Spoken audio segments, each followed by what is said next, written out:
국회 탄핵소추단이 윤석열 대통령 탄핵 심판에서 형법상 내란 혐의를 탄핵 사유에서 빼겠다고 했습니다.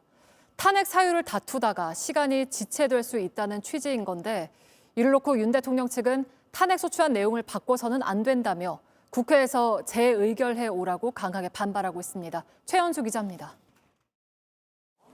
윤석열 대통령 탄핵 심판에서 검사 역할을 맡는 국회 탄핵소추단이 탄핵 사유에서 형법상 내란 혐의를 빼겠다고 밝혔습니다. 전날 헌법재판소에서 열린 탄핵 심판 2차 변론 준비 기일에서 신속한 심판 심리를 위해 내란 혐의를 철회하겠다고 한 겁니다. 소추단은 내란 혐의의 유무죄 판단은 형사법정에서 다뤄져야 한다고 주장했습니다. 이에 대해 윤석열 대통령 측 대리인단은 이번 탄핵 심판이 내란죄 성립을 토대로 한 것이라며 이를 제외하는 건 원천 무효라고 반박했습니다. 소추안을 바꾼다면 국회의 동의를 다시 받아야 한다고도 주장했습니다. 국민의힘 역시 야당이 탄핵 소추안을 졸속으로 만든 것이라며 반발했습니다.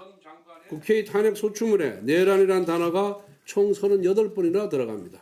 이 핵심을 탄핵 사유에서 제외한다는 것은 안고 없는 찐빵이 아니라 찐빵 없는 찐빵입니다.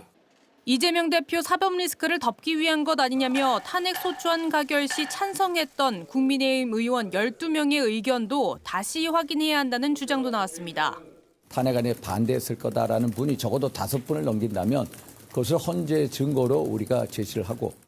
민주당은 헌법과 형법상의 영역을 나눴을 뿐 탄핵 사유는 동일하다고 주장했습니다.